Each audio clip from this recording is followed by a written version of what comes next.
started for today. Welcome, everyone. My name is Dwayne Brejak. I am the Executive Director for the Michigan Chapter, and I have been somewhat of the moderator for the NASW National Student Series this last year. We're very excited to have you for today's program on the movement towards paid social work field placements and internships. We have 4 great panelists for you from across the country. They'll tell you a little bit about themselves, but we know that this topic is a critical one in our field. Ethically, gatekeeping-wise, at the educational level, at the practice level, it impacts not just students, but organizations, our sites, our supervisors, and then even further up the chain. So as we were kind of chatting earlier, this is a multifaceted issue. It's also somewhat of a state-specific issue in many cases in terms of what we're going to be able to do, how we can move things in what fast of a capacity. And so our 4 panels are going to talk about a little bit of the organizing work that's been going on across the US.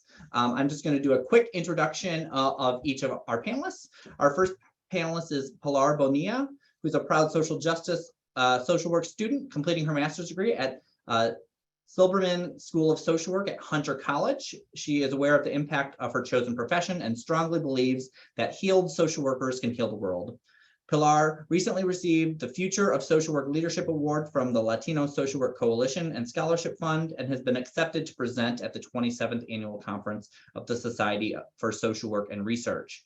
As a social justice warrior, Pilar is an active member of the Silberman Student Advocacy Collective, Payment for Placements, and the Social Worker Equity Campaign, NASW, and the Association for Community Organization and Social Action. Matt Dargay is an MSW student at the University of Michigan, go blue, studying policy and political social work. He is the founder of the Payment for Placements, the nationwide organization devoted to expanding paid field placement opportunities, and is the co-chair emeritus of the P4P Chapter at the University of Michigan. He is also the MSW student rep on the NASW Michigan Board of Directors. Alana Metz is an MSW MPH student at San Diego State University and is a leader of their campus P4P Chapter. And then finally, we have Beth Wagner, who is an MSW student at the University of Texas at Austin studying clinical social work. She co-founded Fed Up, Field Education and Development, undergraduate/graduate placements, now a Payment for Placement chapter, alongside with fellow student organizers to end the unjust pay for work for free model of staffing social work field internships. She is also the president of UT's Social Work Council, representing graduate students. So we have a really great group of student leaders, social work leaders who are here for us tonight. So I am going to turn it over to Matt to get us kicked off for today. All right. Thank you so much, Dwayne. Thank you for that kind introduction. It is such an honor to be here. Thank you, Dwayne, for setting up this event and for inviting all of us to participate. It is such an honor to be in a space with you all. I can just feel the energy, the passion, the excitement around this issue that, let's not kid ourselves, has probably predated a lot of our involvement in the schools of social work or in social work. This is an issue that we've been talking about for years and years and years. And before we even begin, I just want to honor the people who have taken a stab at this issue before Ilana, before Beth, before Pilar, before I even got here. But with that being said, I'm really excited to present today with my peers on the movement towards paid social work field placements. I'm going to share my screen and we're going to get this party started. Just one quick announcement while you're bringing that up. I just Please. did want to let folks know that we are recording and we will have the recording up on the NASW website probably by early next week. And I will drop into the chat. We have a flyer full of resources and handouts for today for folks. All right. Thank you for that, Dwayne. And we're going to go ahead and get started. This is one of Payment for Placements, or P4P's nifty logos. You're going to see a couple more. And I think we've already done some introductions, so I will go ahead and click along to the next slide. And for my co-presenters, please let me know when I can click on to the next slide. All right. So we've already done a little bit of talking about who each of us are. We are all involved in the movement towards paid MSW placements, but we come from different places. And we've already heard a little bit about each of us individually, Pilar, Ilana, Beth, and I. but I think we'll take this opportunity for each of us to describe the organizations that we are coming from and that we've had a leadership role in and why we're in this fight. So I think we'll just go chronologically and then pass to the next person. So Pilar, if you want to get started and tell us a little bit about the Social Work Equity Campaign. Sure. Hi, everyone. My name is Pilar. So the Social Worker Equity Campaign started a little bit before P4P. And basically what we're saying is, why is it that professionals like that are so important are like overworked, undervalued, unappreciated? And that it starts at the student level all the way up. This pandemic is still happening, and we still have to fight to be considered frontline workers. I will pass the torch. All right, I can go next. Hi, my name is Beth Wagner. It's really an honor to be here with all of you. I don't think I've ever spoken to a group of people this big before, so forgive me if I sound a little nervous. I'm here representing an organization called Fed Up. That's our acronym. You'll see the full name later in our slides. We're an organization that stood up around this issue, which is that we pay to work at my school more than 1,000 hours for free. And this dramatically impacts the well-being of all of the students around us and ultimately undermines the profession. And as Matt mentioned, we didn't start the work at the school. We are continuing on the work of many people who have come before us trying to change this issue. So thank you all for being here and really looking forward to this. And I will pass it to Alana. Hello, everyone. I echo the sentiments of Matt, Beth, and Pilar. It's wonderful to be here with all of you. P4P at SDSU started shortly after we saw the petition launch at University of Michigan. We were experiencing a lot of the frustrations that Beth brought up, and we saw them and thought maybe we could do that too. So we started organizing a chapter with only a few people, and we ended up with a petition signed by over 80% of the NASW students. So if you're sitting there and you're thinking this sounds awesome, I wonder if this would work at my school, it will. And I completely echo everything that Ilana, Pilar, Beth, and myself previously have said. And I'll echo it once again by just introducing Payment for Placements as a national group. P4P is now, we now have about 27 chapters across the United States. And the first of those was at the University of Michigan, which I and my dear friend Ari Davey, who could not be on this call today, founded in November of last year. In fact, in a moment of complete serendipity, today is actually Payment for Placements' first birthday. So I'm considering this something of a birthday party for the organization that we started. And so specifically at the University of Michigan, we have taken action to expand paid field placements in a few different ways. We'll get into that later. And then at the national level, we've been interfacing with some national stakeholders, trying to get our foot in the door to national conferences and trying to get our foot in the door to national media. But that's the long and the short of P4P and the different allied groups that work with it. I think we'll move on to the next slide. And this is who we are. I don't feel the need to say more about myself. Do any of my wonderful co-presenters want to add anything else? Didn't think so, so let's move on. So that's who we are. And let's talk just a little bit more about the agenda for today. So we are going to briefly detail P4P's, FedUp's, and SWEC's respective goals, just so that we're all a little bit oriented as to what we do. We're also going to talk about the past, present, and future of the movement towards paid MSW and BSW field placements. And then we're going to go into a couple different tips for organizing at your college or university. As Ilana herself said, you all can do this. This is a movement of students. We get admitted to MSW programs for a reason, because we have certain skills and tendencies. And all that we've done is marshaled those skills and tendencies together to create something that's greater than ourselves and something that no one individual can accomplish on their own. So we're going to give you all some tips because we want to empower you all to take action by either forming your own chapters of P4P or by taking action in some related way. So then we will do some Q&A. So just to clear up questions, answer any concerns, and then following the Q&A, we're going to actually divide up into different groups based upon like where you are situated in the United States. So there will be groups for the Northwest, the Northeast, the Midwest, the South, and the West.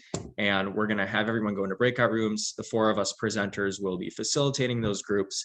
And we're going to encourage you all to do some brainstorming about how you can either start your own chapter or contribute to the movement in some other way. So that pretty much is the agenda for today. And I think I'm going to turn things over to our next co-presenter, who's going to tell us about these groups and their goals.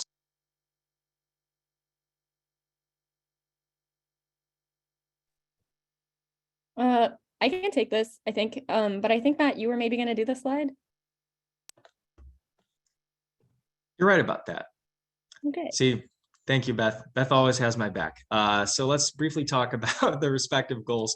And maybe, Beth, you can fill in with Fed Up and Pilar with SWEC, because I'm not the expert on those groups. But very briefly, the concise statement about P4P is we're a national movement calling for all social work students to be paid for their degree required field placements.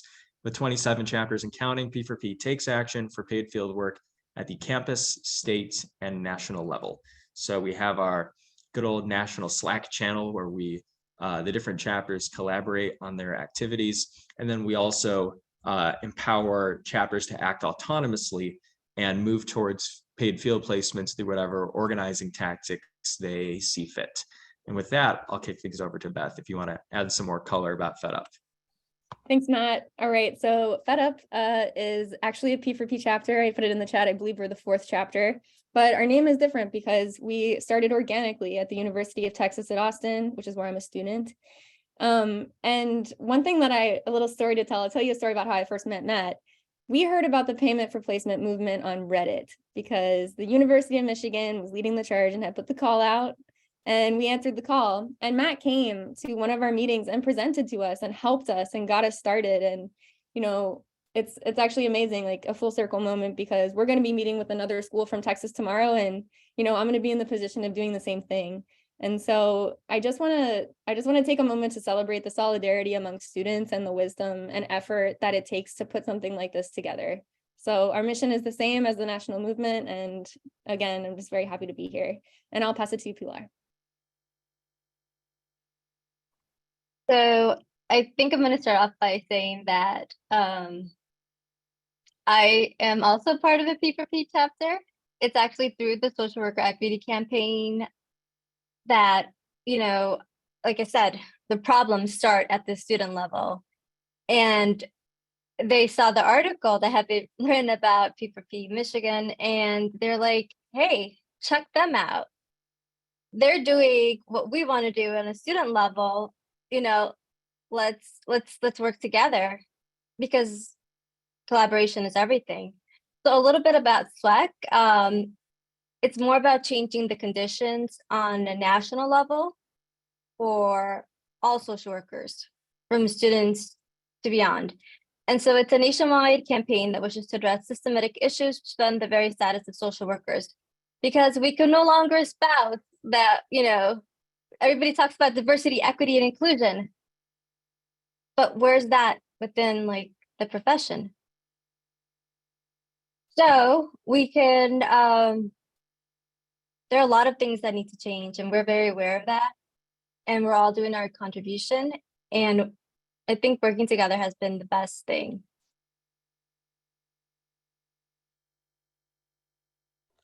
Thank you for that, Pilar. And now we will move on to a slide that another co-presenter is covering, and we're going to talk about why we organize.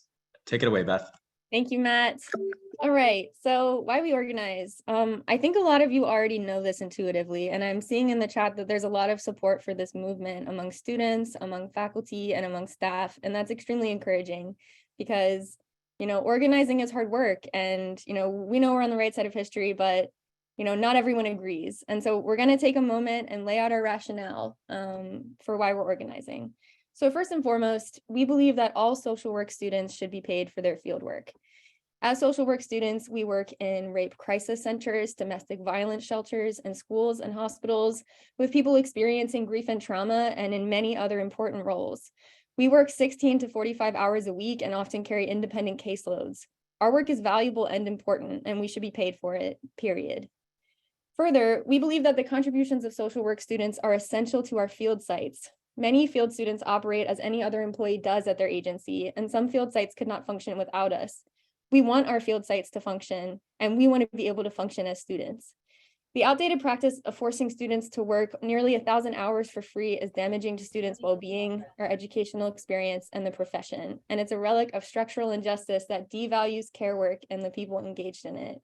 We all, as social workers, we all deserve better, as Pilar mentioned. So I'm going to briefly talk through these 4 points. So the first point is about how unpaid internships impact student well-being. The requirement to work what amounts to a full or part-time job for free places extreme financial stress on students and threatens our well-being. Throughout this portion, I will be sharing data and testimony from FedUp's financial hardship survey, to which 120 current UT Austin social work students responded. Here's some testimony to start with. This is from a student. This semester has been the hardest year of my life. While interning for free at a place serving those who experience homelessness, my parents became homeless. I am obligated to work for free to help serve, yet I am unable to serve my family because of it. I am also working a job until 3 a.m. on weekends to help suffice. This is not an acceptable situation.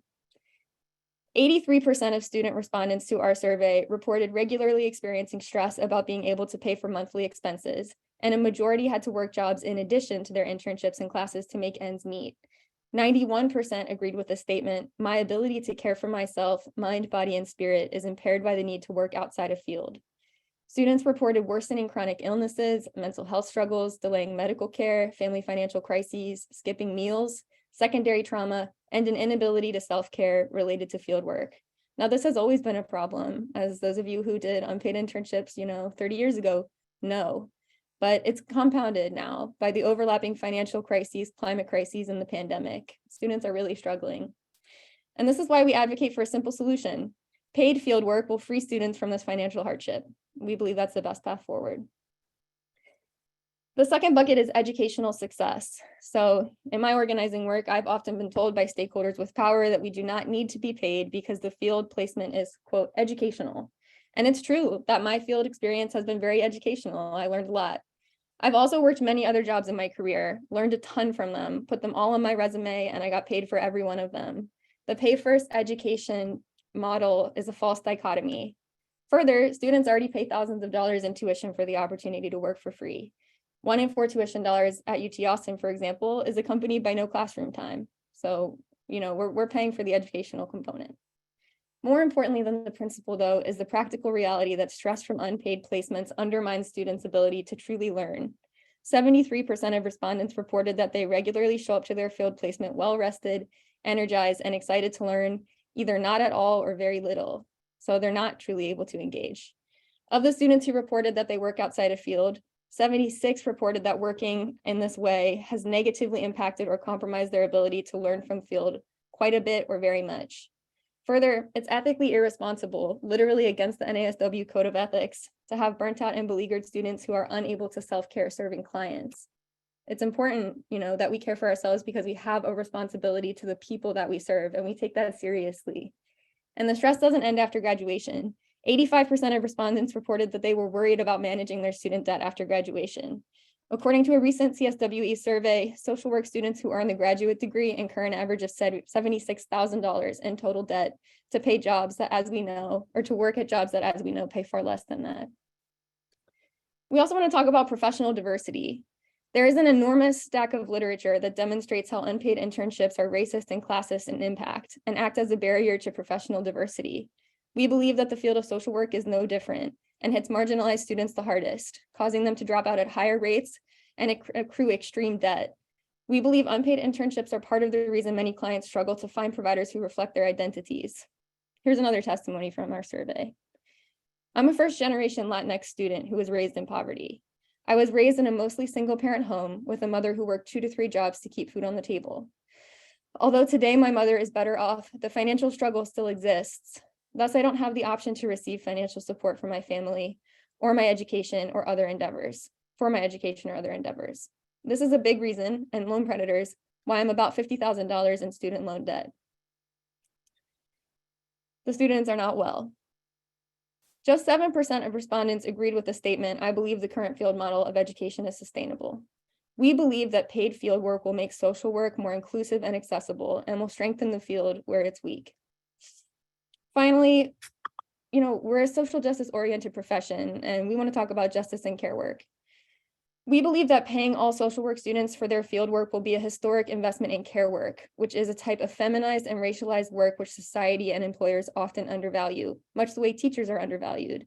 We are in solidarity with other pre-professional disciplines and encourage them to organize too.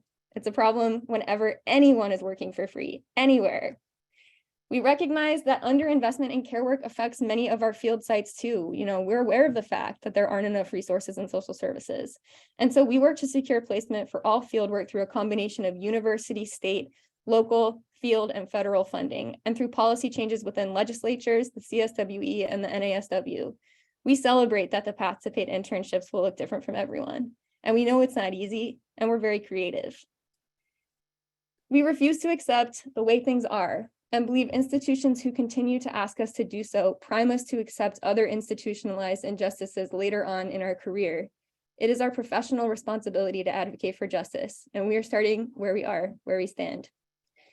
Finally, continually underselling the value of our labor depresses wages for professional social workers and contributes to the harmful martyrdom that is expected of those of us who are motivated by a desire to help, which ultimately and most importantly harms our clients, and it harms us. It's time for institutions to lift us up instead of knocking us down and claiming it's good for us. We want to see things change, and we're starting to see that. We'll talk about that on the next slide. We believe that winning paid fieldwork is an important step towards solving the problems endemic to the field of social work. It is the beginning, not the end, of holding the social work profession accountable to its stated values of racial, economic, and gender justice. Next slide, please. All right, so that's why we organized. Let's talk about what we've accomplished. So our movement started in 2021. It's amazing to me that it's been just a year. So in 2021, we got off to a very strong beginning. The first Payment for Placements chapter was founded at the University of Michigan by Matt and Ari and others, and quickly spread to other schools. The first state chapter, or the first NASW state chapter endorsement was received by Fed Up down here in Texas. And we have continued to benefit from their support. We recently presented on this topic at the statewide conference in Galveston. Finally, SWEC was established as a nationwide campaign in 2021 to continue to call attention to this issue. This year, we went from our strong beginnings to really hitting our stride, reaching 27 founded chapters around the country, representing every region, and achieving multiple local successes, including the passage of the law SB 1012 in Michigan, which created a paid apprenticeship program for school mental health workers in training, the creation of UMichigan's Alumni Fund, which has raised more than $20,000 for students with the greatest financial need, which is just amazing. At UT, our administration has agreed to investigate reducing the hours requirement from 1,020 down to the required 900, and are exploring the novel application of scholarships targeted to support students in the field. P4P Georgia successfully pushed back against their school's unilateral decision to charge students hundreds of dollars for Tevera, an expensive field management program. Go Dogs. Students at San Diego State University successfully pushed for the creation of a new paid internship at the public library. And this is just a selection, so a lot more to come. We've also met with state and national stakeholders, including many NASW state chapters and the CSWE's national leadership team. We've established several student staff task forces dedicated to addressing this issue at Michigan, the University of Texas, and elsewhere. Looking towards the future, we are gearing up for state and federal legislative drives to move more resources towards students in care work. SWEC is continuing to revise the NASW Code of Ethics to accurately reflect the lived experiences of social work students under extreme duress. Finally, we are planning our first National Day of Action, which will include a nationwide rally in support of paid placements, meant to draw national attention to the issue. So hope to see y'all out there.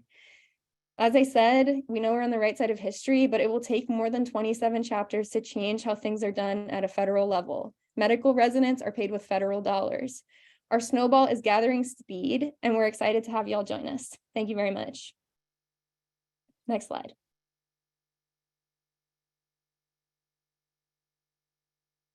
Right. So how can you start a P4P chapter? Well, I would suggest we have our contact information emailing us first, and then we will email you the new chapter guidebook. And we will hold, I guess before that, talk to people, talk to those who, even if you're the first voice, you're not the only one who feels this way. Sometimes you have to speak out and be like, this is wrong. There's something wrong with this. My friends are dropping out, or other students are having to choose. Be part of a team, form that. And once you do that, or even, just emailing us, you don't know that there are other people. Like sometimes we'll get people from the same schools who don't know that there are other people who are interested. So reach out, connect. We will email you the new chapter guidebook, hold the preliminary meeting.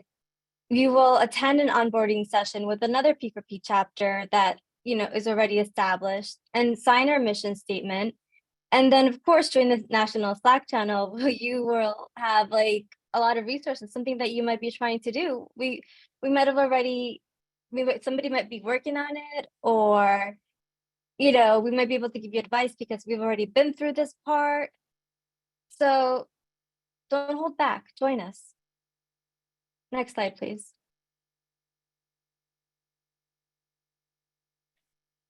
Right, so tips for organizing at the campus level, conduct a survey. Survey data speaks so much. We might know as students what's going on, but there's nothing like numbers, especially when you want to prove a point to admin. We recently, I'm part of this P4P New York City wide group, and we did a survey of over 530 students last we checked. And wow, the stories, the numbers, it says a lot. And it says that we are onto something. Petition for concrete goals. What are your asks? What are your demands? Maybe you want to work towards payment for placement. So what do you need to do first?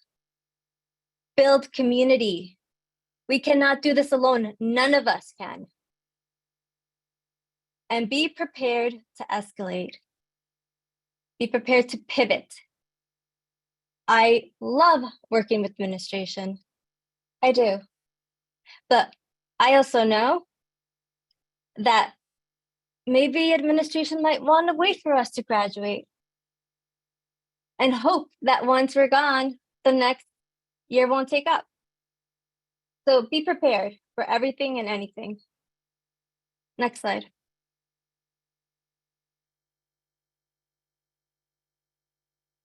All right. Thanks for coming to our TED Talk. Thus ends the presentation-y part of the presentation. But before we move into our breakout groups, I'm hoping that we can all answer the questions that might be out there. We have a great group of seasoned P4P vets here, and we are ready to answer any question under the sun. So I think we will devote maybe about 15 minutes for Q&A. And folks on the panel, anyone can shoot an answer. Just go ahead and start. Don't wait for me, but I think either in the chat or by raising your hand, just let us know and you can ask your question. And Dwayne, if you wouldn't mind helping me looking in the chat for questions, that would be great. Yep, absolutely. So please feel free to use the raise your hand feature if you have a question or if you want to share a story, or we'll keep monitoring the chat too. While that comes in, I would just also recommend folks get involved with your local NASW chapter. Matt was not long ago not on our board of directors, and part of the reason I wanted him on our board was so this would be pushed more internally also within the association. We were already working on paid student internship issues before that, and many of your chapters and your organizations are, but the more we can be collective on this, the better. One question that has come through from Fran, have you presented to the National Field Directors Group or the National Deans and Directors Group? No, we have not. I think that would be an excellent idea. Yeah, great. I see Sarah's hand next. Thank you. I just want to say I so appreciate everyone being here, and what you've spoken about really resonates with me. I'm really glad I can be here as well. I'm curious if you have a sense of like how many hours a week or a month do you spend like working on this organizing, meeting with your constituents, like, and sort of what's the flow? Like, is it more in the beginning, and then what's the maintenance phase like? Like, yeah, just sort of what does the lift typically look like? I think I'll start, and then other P4Peers, as we like to call them. We're big on our P for puns. You can definitely join in. I would say, I personally would spend maybe 15 or 20 hours a week on this, but I am the founder and the founder of the oldest and largest chapter, so that is not the standard. You will see in our guidebook, which we can drop the link to at any moment, that we try to structure chapters so that there are multiple tiers of involvement. So a co-chair of a chapter, that might be like 8 to 10 hours a week for a well-run, well-populated chapter. But we also don't want time to be much of a barrier to entry. So there are definitely roles available for people who want to work 1 to 2 hours, 4 to 5 hours in this sort of work. And we'll get more into that later. Hope that answers your question. Great, thanks, Matt. We'll go to Fiona next, and then a question from the chat. Yeah, hi. This has been like really inspiring. I'm with the BU, Boston University P4P Chapter, and we're kind of in the stage right now where we've done our survey, we've put out our survey, so we're in the stages of analyzing all that information. And I guess my question is, how do you maintain energy throughout the chapter when everyone is so exhausted, because we are doing these unpaid placements and working part-time jobs and all these things? Like, how do you keep the energy going throughout the year? Because I think that we had a lot of attendance at the beginning, and I want to like keep that going. I can speak a little to that.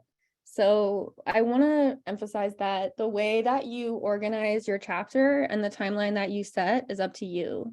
So I know it can feel like everything is very urgent, especially when you're starting out. And the way that we've dealt with that at UT is we have a flow in, flow out principle. And that's because we value our mental health and well-being.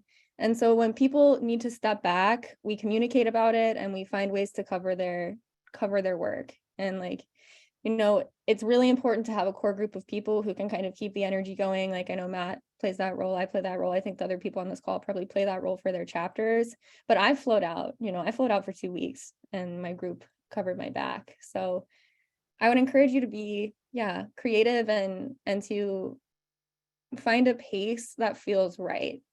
And, sending out a survey and publicizing the survey and getting a lot of responses, we can lend you a survey. We have them written. You can spend weeks just promoting that and you're still making progress. So that's what I would say. Great, thank you, Beth. Question from the chat. How can we expect paid internships to happen while at the same time licensing challenges and insurances not allowing to bill for social work interns? I wonder how you all are addressing those sort of conversations. Yeah, that's a great question. And I think here in Michigan, we have an interesting regulatory scheme where, correct me if I'm wrong, Dwayne, I believe that agencies can bill Medicaid for services performed by students in their field placement. Is that correct? That's correct. Right. So what this goes to show is that across different states, the regulations are different. So in some states that might not necessarily be a barrier at all. Like, I know of a couple of like dear friends of mine who have successfully organized to win field work paid by their agency. So they are now getting a stipend from their agency. but in other states that might not check out on the side of regulations. So in those cases, and in other cases, we would advocate searching for funding from different sources. We've been very open-ended across our movement as to where these funds should come from, perhaps from the field sites themselves, perhaps from state legislatures, perhaps from alumni donors. We've been trying to shake down Brene Brown and getting her Instagram DMs. Hasn't panned out yet, but if anyone wants to help. And moving along, we also, for some universities, we feel that their endowments are large enough. Some are in the billions of dollars that we might be able to leverage those. So we believe in a multi-faceted approach that you can tailor to whichever campus you happen to be on. Yeah, thanks, Matt. So we'll go to two hands and then back to the chat for a minute. So we'll have Emma up next and then on deck, Lisa. Hi, thank you guys so much for your work. I am a field director of a large online program that's based in Texas. And we have been working on kind of looking at how we, from the field director side, so I'm in the placing business, how do I pursue and advocate for additional paid placements? What does it look like to recruit new agency placements across the US and ask for stipends, expect stipends, things like that. But something that's been really helpful to us is last year, CSWE put the place of employment kind of structure in, or permission, I guess, into permanence. And so what that means is that now any accredited university social work program, you are able to complete your internship at your place of employment. So previously they had to be two separate sets of duties. Now they can be the same set of duties. And so I'm interested to see if you guys have had any kind of work around the place of employment change. We're seeing that as a great success to our students in finding work, paid work, where they can work 40 hours a week, count 20 hours of it toward their internship, and kind of almost go in the back door that way to get paid placement. So I'm just interested in how you guys, if you've done any work around place of employment internships, or how you're seeing that supporting your mission and vision.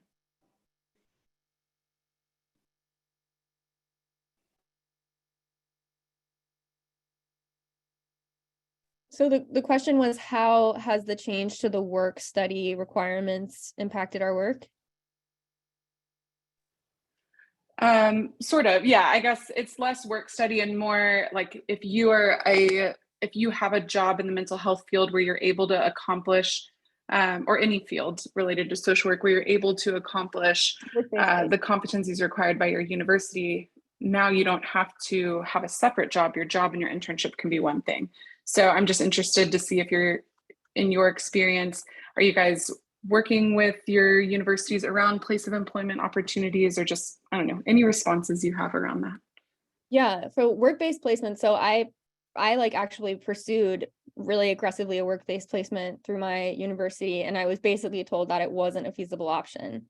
I talked to them recently, and because of this change that you're talking about, apparently it has become much more feasible. So all I can really say is that they are aware of this in our university, and they have opted to try and roll this out as quickly as possible, though it may be imperfect, in order to assist. But I can't really speak in more detail. I'm not sure if someone else from the panel can. Sure. Well, Emma, first, I just want to express your appreciation for the action that you're taking on this issue, because we want to cooperate and work hand in hand with university administrators as much as we can. So I just want to say that. But then not all students that I'm aware of are aware that this provision exists. So, I know some folks who are going to their interpersonal practice field placement and also working in a paraprofessional role doing interpersonal practice. So I think that field directors and schools of social work in general ought to apprise students of this new opportunity for students to use their human service job as their placement, and should support those partnerships to the fullest extent possible.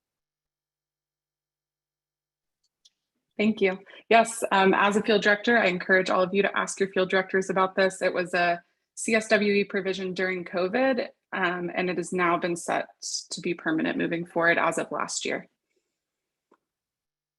Thank you, Emma. On to Lisa. Hi. Thank you. First of all, thank you, everyone, all of the presenters. This is incredible. A lot of the statistics that you presented, I'm feeling a lot of it. I'm glad I'm not alone. Kind of part of my experience, I actually had to reduce my work hours and now have to have COBRA health insurance because I lost mine through my employer, and which is costing for the entire field placement about a year. It's going to cost me over seven grand, and yet my hourly pay got dropped to $15 an hour, which is like just barely minimum wage, above minimum wage in Massachusetts.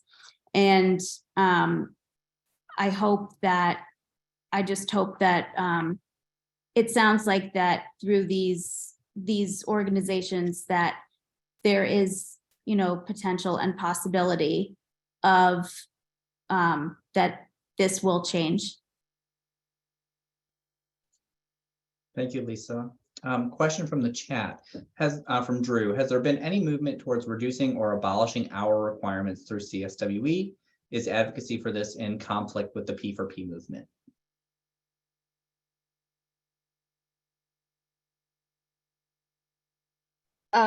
It is definitely not in conflict.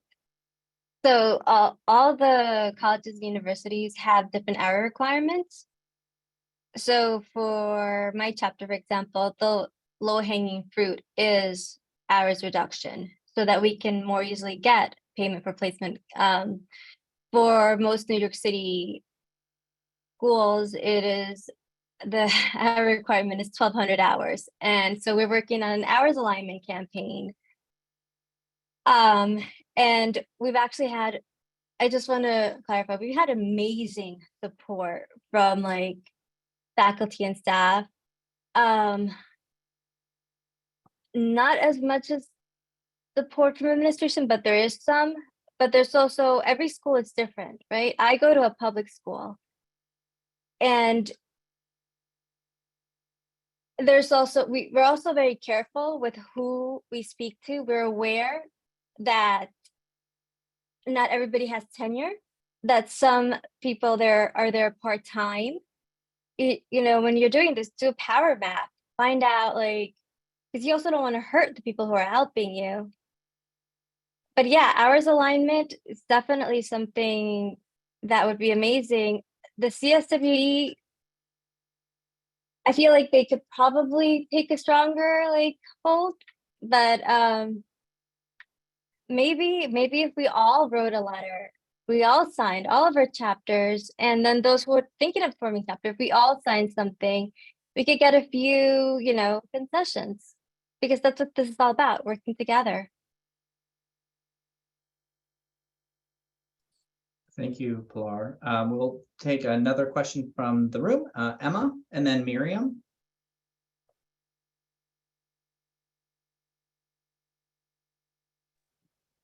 Oops, sorry, no question for me. I did put in the chat the link to the EPAWS where it explains. Great, thank you, Emma. Miriam. Yes, hi.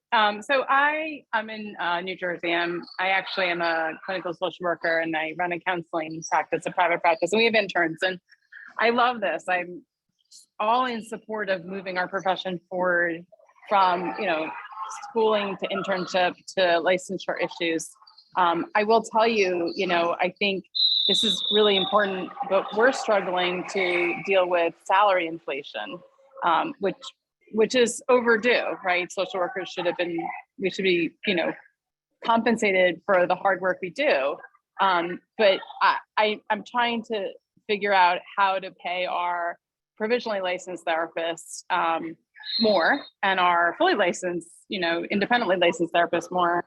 I don't know how we would ever pay interns, and I mean, especially, we're part of healthcare, but we're, our salaries have, really fallen behind compared to other, master level trained or even bachelor level trained, healthcare professionals. And, I think the piece about medical residents get paid, we don't have any type of mechanism for that in our structure, with whether it's at a federal level, state level.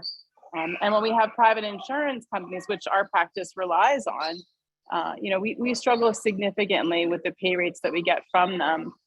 So I think there really needs to be advocacy at those levels, both in our government, our legislators need to be advocating for, improved and more accountable payments from the insurance companies that are raising premiums every year, but not raising payments for us as really essential workers. And also for there needs to be a different structure, and this is everywhere. I mean, and I think about I think it's wherever we can start, we start.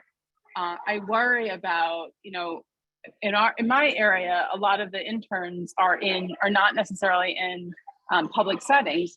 So it would be wonderful for some public funding to be able to come through to public settings, but then where does that put the interns who are in private settings, and all different kinds of private settings? So I just think there's a lot of pieces that go along with this. I think NASW, I'm a huge supporter of NASW, and I mean, I served on the board in New Jersey for a period of time. But we need partners in this. It can't just be, there's a lot of levers that have to be pushed at a lot of levels. So Thank you, Miriam. I guess that's everything. Yeah, thank you for that, Go ahead, Miriam. Matt. Dwayne, go ahead. I was just going to say, no, you go ahead, please. Okay, yeah, briefly, I just want to acknowledge, Miriam, that is so real. I think what you're saying speaks to the underinvestment in social work across the board. And there are lots of P4 pieces to this P4 puzzle. And we are going to accomplish expanding paid fieldwork in a P4 piecemeal fashion. So I have heard of many students who understand that, oh, my colleague is going to start getting a paid internship because of this government program or this successful organizing drive at a field site, and they applaud and congratulate that person for getting what they feel they deserve. And I've seen a lot of solidarity. So folks who do have paid field placements at U of M advocate for those who don't. The folks who don't have field placements are happy for the people that do. And we feel that it is going to be a piecemeal process involving funding from a variety of different sources. And each step forward that we take is a commendable one and is worth attempting. So you spoke to the disinvestment in field sites. I think that's very real. And it speaks to just disinvestment in care work in general. So that's why, among other sources, we advocate for funding from university endowments, state and federal legislatures, and so on. But Dwayne, I will let you go. No, I was just going to say, we probably have time for one or two more questions and then for breakout rooms. So Henriette, we'll go to you next, and then I've got one from the chat, and then we'll probably break for our breakout rooms and then come back and hopefully have a little bit of time for reflection and last Q&As. So good afternoon good evening. Just full transparency, my name is Henriette Taylor, and I'm the Assistant Dean of Student Services at the University of Maryland School of Social Work. And know that we have been advocating. It's not perfect, it's messy, but behind the scenes, we're doing policy work with CSWE because we are fighting the policy that they are creating about not paying internships. In our evening work, and I say evening work because this is what we're doing in our own personal life, we are writing grants because we don't think that working for free is appropriate. Back in the day, we used to call it slavery. So I'm just gonna call an elephant an elephant. But please, I think one of the biggest problems that I'm hearing is that we're all so disjointed, and that it's a we versus us. And the truth is, it's, I like to quote Muhammad Ali, where his biggest and shortest poem was an I-we poem, that we have to hit this in all different aspects. And this is the student voice. But a lot of times when we're talking with students, it's small incremental wins that we're getting, and it doesn't feel right. And I got to feel that, and I hear it from your voices. This is so frustrating. But when those issues come up around paid internships, there's also support systems. Anytime any student has to leave their job because of this, we have a student emergency fund that goes right into place, and we get students money within 2 days. Now, it's not a ton of money, but if you have to quit your job because of this, I need to be able to give you some funds. Cost of attendance can be adjusted. There's all kinds of things. So while you're in this fight, and I get it, right? It's now, you need to get paid now. There are other kinds of, I call them bridges, that can be worked, and I will take things offline. And I also recognize that this is what happens when we're not unionized. This is me personally speaking, not speaking for the university.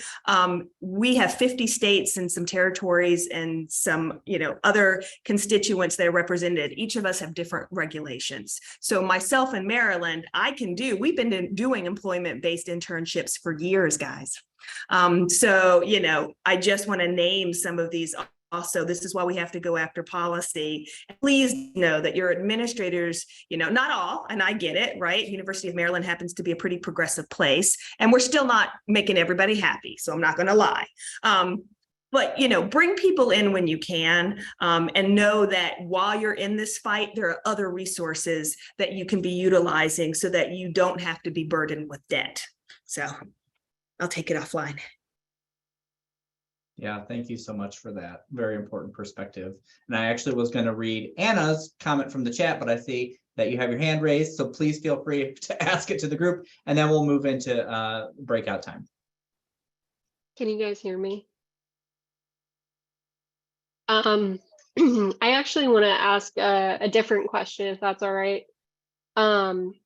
I know of another program I'm a part of, because I'm doing a policy certificate thing, but in like public health and health management and policy, they have an option where you can, if you've already worked in the field, you can basically write a letter and show that, hey, I already have all this experience. I've basically done the equivalent of an internship before.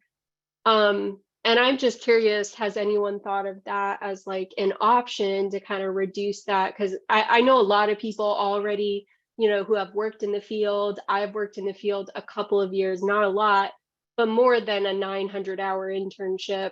And I think for a lot of us, that could like assuage that burden of having to donate, 1,000 more hours of our time. So I would love to see if that would be a possibility and more amenable to schools. Yeah, that is something that as a movement we haven't prioritized or looked into that much, but I like it. I think that during our next meeting with the CSWE, we might bring it up, because it's through dialogue between students on the ground and the CSWE, the NASW, the powers that be, which allows these ideas to be floated and solutions to be created. So thank you. All right, team, what's the best way to move into breakouts from here? We are going to charge into those breakout rooms, and we're going to see how this goes. So here's what we've got for you folks. We want to help you all contribute to the movement and join it. And what that will look like is we're going to split into 5 separate breakout rooms. So here's what we're going to do. We have 4 panelists from across the country who are each going to facilitate a session where you all can discuss how you can contribute to the P4P movement in some way. So what Dwayne has got for us is a Google folder. And in that folder are little brainstorming docs, depending upon which region of the US that you're in. So for these 4 breakout rooms, we're going to create one for the Midwest, one for the Northeast, one for the West, and one for the South. Please define whichever region you're in your own way. We were originally going to pull out the US Census Bureau map, but I think that's a little extra.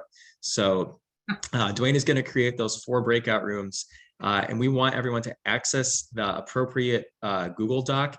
And depending upon which room you're in, one of the other panelists or myself will and continue to answer questions, dialogue with whoever wants to talk, and then just go ahead and hop on that doc and answer whatever questions that you can, because we want everyone to help create P4P chapters that are amenable to your own program's particular design and needs. So we're going to do that. And I think it would also behoove us to create a group for non-students, for alumni, for faculty and administrators, because we've already heard from a couple of people who like this. And I'm really appreciative of that, who want to take their own action in their own way to expand paid field work. And so I think it would be a real shame if we didn't put those folks in a group to start sharing institutional knowledge and swapping stories with each other. So Dwayne, if you wouldn't mind, let's create 5 breakout rooms, one for the different regions and then one for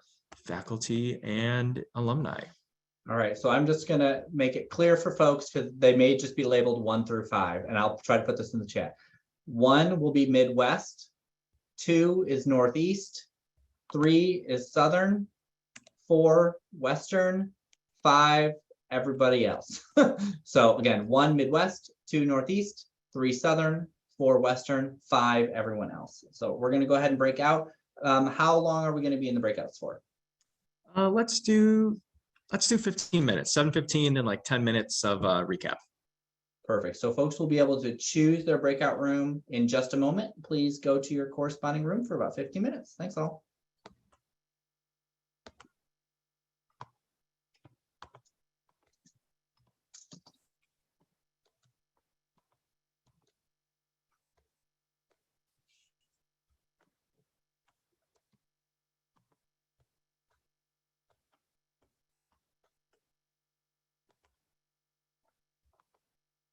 I'm still here.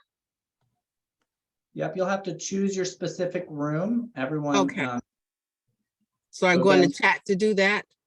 You should see a pop-up on your screen that will allow you to choose a room. Yeah, breakout room. Okay. So again, 1 Midwest, 2 Northeast, 3 Southern, 4 Western, 5 everyone else. I don't see a pop-up. Yeah, I don't either.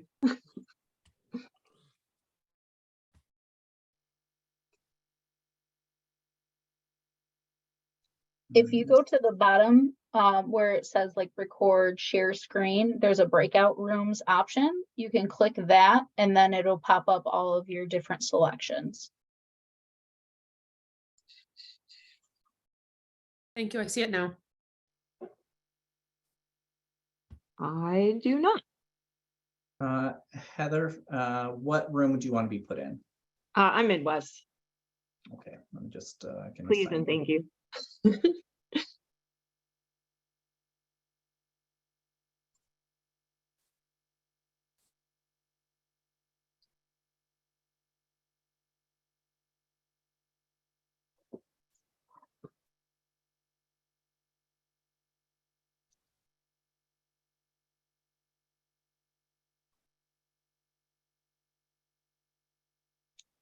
Again, for anyone who is just hopping on, we are just breaking into breakout rooms. Please go to your corresponding part of the US.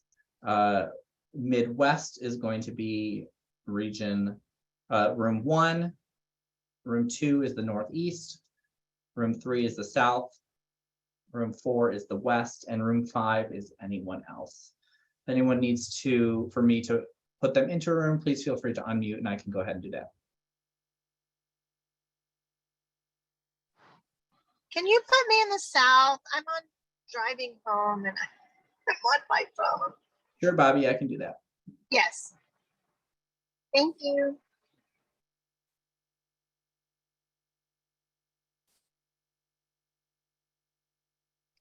Joanne, I see it there. Give me just a second. Can you put me in the South group as well? I'm also driving it on my phone. Okay, hold on 1 second while I put Joanne. Thank you. Who was that? Was that Katrina? Karina, yeah, can you put me in the New York group, please? Karina, okay, that's gonna be 1, 2. And Shaban, what was that room that you wanted to go into again?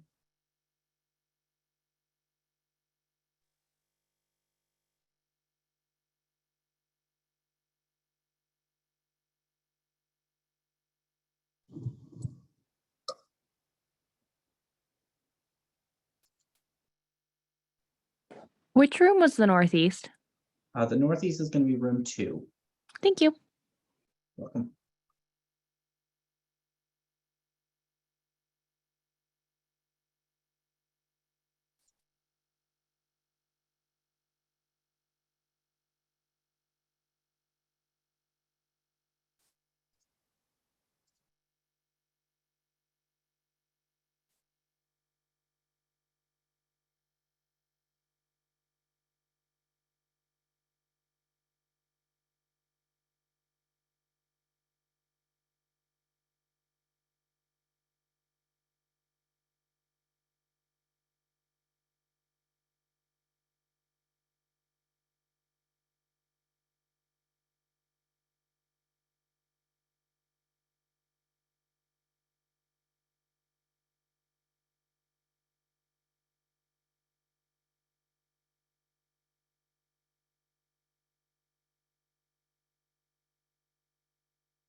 Hi, Sheila. We are in breakout rooms by region, so please feel free to join. Which part of the country are you coming from?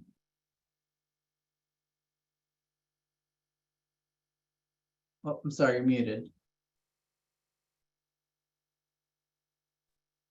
I'm in Killeen, Texas. Texas. All right, I'm going to move you over to the Texas group. Thank you.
Folks should be coming back in about 30 seconds, so we'll get a big purge in about in a minute.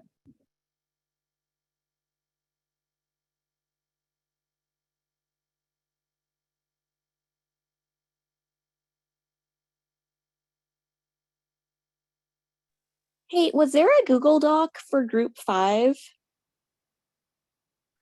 There was not. Good question. That was kind of an on the fly group. Good.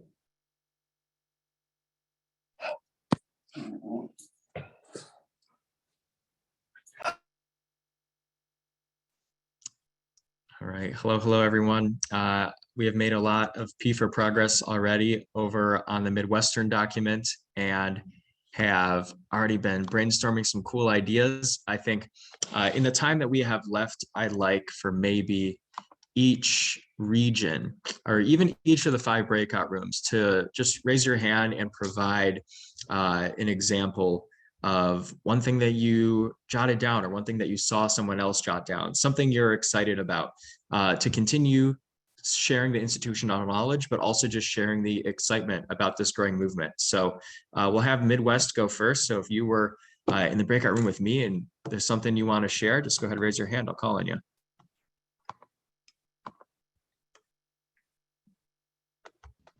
All right, well, Eli, go for it. oh, go ahead. Oh, I think Devonna was going to say something. Oh, okay. Devonna, let's do it. Oh no, like you're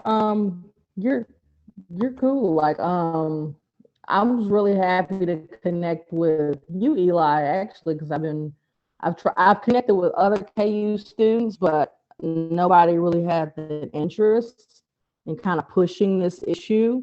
And I've connected with KU faculty as well, but again, like just not a lot of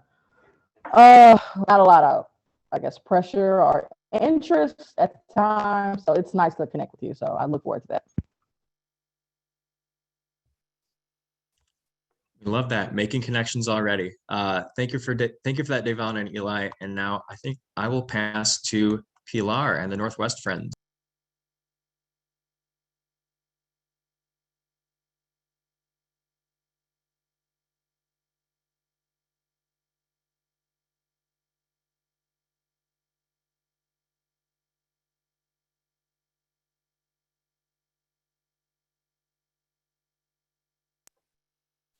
Pilar, Please do you don't feel shy. I will call you out. Yeah, go for it. Okay, so I think one thing that stood out is the fact that we don't have to look for the agencies to pay us. That would be an amazing option, but there are other options. Not all of us go to a private institution. Some of us go to public school, and why not have the government help? We are essential. We are healers. We are frontline workers.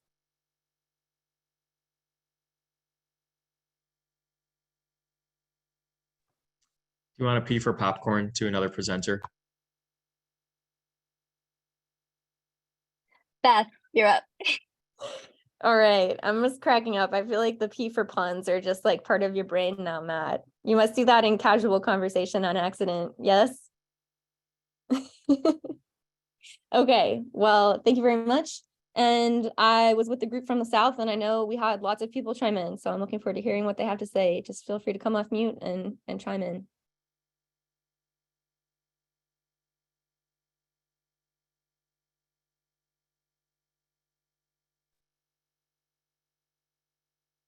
I guess I'll go. So we're talking about starting to organize our own chapter at GMU. And I think it was really helpful to hear from others just how they've been organizing their own chapters, some of the more unconventional ways to get people involved and, really making people feel like they're part of a community, right? That we're not just here to fight the power, we're here to actually, resist by, building our own sense of well-being within our schools. And I think it was really helpful to hear that. So I think we're looking forward to, trying that out in the upcoming semester. Thank you, Andrew. And I will pee for popcorn on over to Alana. We had a couple people that spoke in our group. So Thomas, Amber, anyone else wants to share, just feel free to pop in. Alrighty. So one thing that we talked about was how generally, at least at our school, St. Martin's in Olympia, Washington, or rather Lacey, Washington, we don't get much opposition from our professors or our program director. Where we meet that opposition is the upper administration, because where they're going to see money coming in for the school is with the hard sciences such as math, engineering, all those things. And so finding a way to present the data that can show in the long run how we might be able to provide greater funding for the school, whether that's through more admissions into the social work program by having a program that allows for more students to take advantage of it, because it is a roadblock that can prevent a lot of people from taking advantage of it when they cannot do unpaid internships.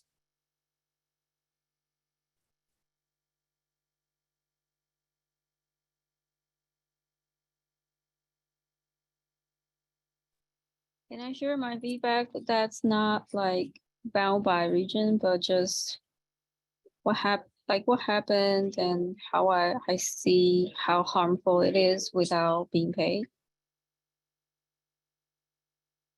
Okay, so first of all, when I first applied for Silberman Hunter Master of Social Work, I had to quit a full-time job because I wasn't really given enough information. I didn't feel like I was fully informed on how, because we have all kinds of programs, different methods. And I remember I was actually trying to apply for the OYR. So that stands for, it's the closest to work study program. And while you work, you are paid.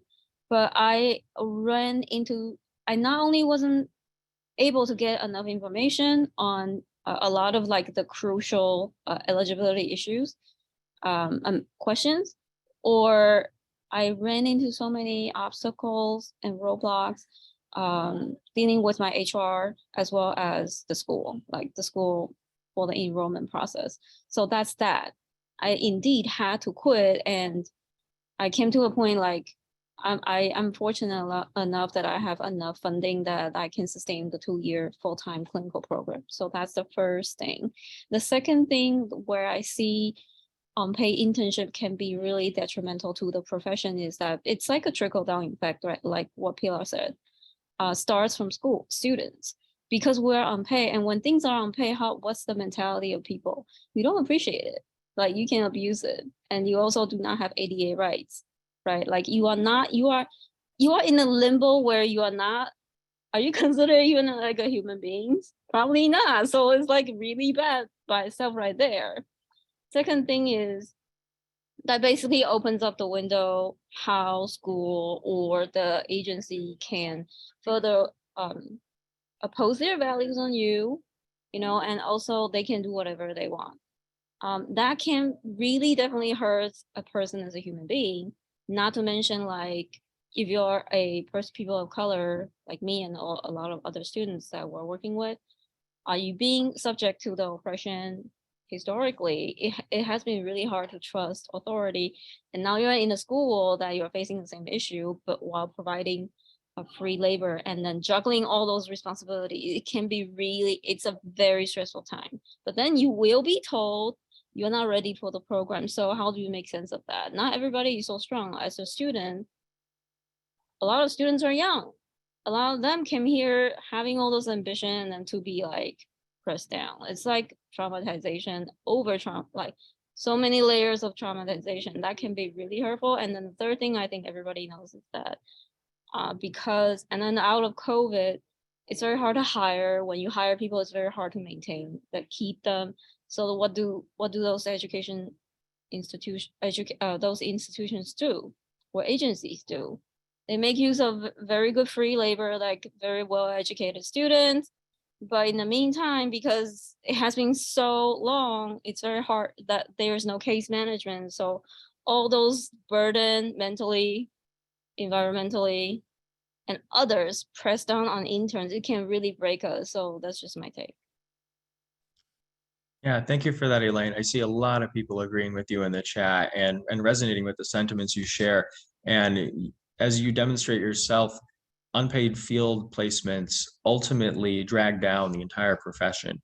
And we feel that it ultimately will be an enormous boon to the profession, to the clients we serve, and to society as a whole to have social work students who are supported economically throughout their time in the program so they can graduate and feel ready to hit the ground running and deliver the services that we all yearn to provide. So with that, I think we will take one share from the faculty / admin / agency / other group, because I definitely want you all to get a word in edgewise. And then real quick, we will just talk about next steps and how you can reach us. I see Alexandra, your hand is up. Oh, yeah, I'm sorry. Were you moving on to another committee presenter though? Yeah, to the group 5. Oh, that's not me. I just had a question, but I'll ask it later. Gotcha. Cool. I appreciate you working with us, Alexandra. Let's see, Nicholas, or sorry, not Nicholas, Nicole, your hand is up. Sorry, I'm not with that group either. I also just had another comment question. Okay, gotcha. All right. If anyone from group 5 wants to share, I think I see Minnie, your hand is up. Go ahead. Yes. So apologies, I didn't think about reporting back. There was the group 5 was the group of others, mostly I think administrators from different universities. And our goal was to just review what we have done so far to be able to move the concept of paid internships forward. So that's where we focused. If there's anybody else from that group that would like to share, so I think I already have in terms of what Loyola has been doing and focused on, but I think some of it is around funding, grant writing, or supporting sites with identifying ways to do paid internships. Anybody else? from group 5. That was also, I'd like to add. And the 15 minutes went by very quickly, but that's what we focused on, what all of us were doing. Cool. Well, I'm glad to hear that. Thank you very much, Mini. And I do want to just be mindful of time. We have just a couple of minutes left, and I want to honor and respect everyone's time here. So with that being said, I think we will return to our ultimate slide of the presentation, which contains our contact information as soon as I can pull it up. Okay. Thanks for working with me, folks. We just want to make sure that anyone who's interested in contacting us has our contact information. So you can see if you want to contact someone from the national movement, that is p4pnational@gmail.com. We can also be reached at P4P National on Instagram. And if you go on that Instagram page, you're also going to find in its follower section the Instagram accounts of all the other different chapters across the country, and they themselves will share their contact information too. So if you are interested, if you're a student, you're interested in starting your own P4P chapter, email that national account and get some peers to meet with us, and we will find a P4P organizer to schedule an onboarding session so that you can sign the mission statement and be welcomed into the movement. If you are from a university or a program of social work and you want to chat with us, please reach out to us as well. And if you are from the NASW, we would love to hear from you. We would love to meet with you. We would love your endorsement and support, because we feel that the time is right to invest in the future of social work. The future of social work is one of those themes that I believe at the national level, perhaps at the state level, and Dwayne can check me on that, has been one of the main themes of NASW's programming recently. And we're raring to go to join hand in hand in advocating for the growth of this movement in any way possible. So with that, I think I will turn things over to Dwayne, and I will end the shortest screen share in the world, and Dwayne can wrap things up for us. Thank you, and I'll end with a pun too. Thank you for our P for panelists today, Pilar, Matt, Alana, and Beth, and thank you all for sticking around. We know that this is not the only conversation around this that will happen. We hope that this will continue to move the needle. There are lots of conversations happening, as we've heard tonight, at every level, from the student level to the faculty level to the policy level to the organizational level, that we need strong folks continuing to push and work towards this. I want to invite you all to our next series event, which will be on December 15th, about landing your dream job. So this conversation definitely falls into that. That is also another free webinar from 6 to 7:30 p.m. on December 15th. We will put this recording up on the same link on the national page that you registered at. All of the previous recordings and handouts from past sessions that are available are also on that page. So please look for it if you want to review anything. I will make sure that the notes from our chat log today are also put in our Google folder. So if you've already saved that Google folder link, it will be added in there sometime in the next couple of days. But thank you all for sticking around with us. We hope to see you in December, and we hope everyone has a great holiday break. And just thank you for your time tonight. Bye, everyone.